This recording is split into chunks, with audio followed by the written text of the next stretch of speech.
वंचित बहुजन आघाडीचे राष्ट्रीय अध्यक्ष ॲडव्होकेट प्रकाश आंबेडकर यांनी दिलेल्या महाराष्ट्र बंदच्या हाकेला गुरुवारी कोपरगाव शहरात उत्स्फूर्त प्रतिसाद मिळत आहे.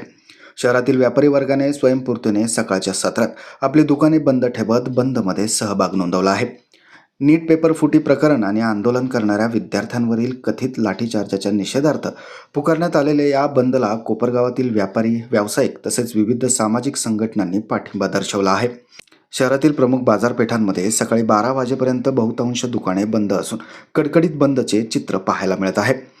बंद दरम्यान शहरात शांततेचं वातावरण असून कोणताही अनुचित प्रकार घडू नये यासाठी शहरात पोलीस प्रशासनाकडून चोख बंदोबस्त तैनात करण्यात आला आहे. दरम्यान वंचित बहुजन आघाडीचे पदाधिकारी व कार्यकर्ते डॉक्टर बाबासाहेब आंबेडकर स्मारक परिसरात एकत्र जमून घोषणाबाजी करत निषेध व्यक्त करत आहेत.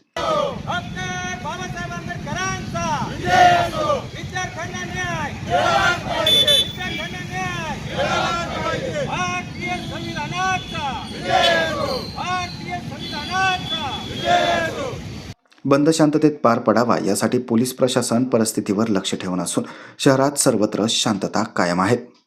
माझं गाव चॅनलसाठी स्वप्नील कोपरे, कोपरगाव.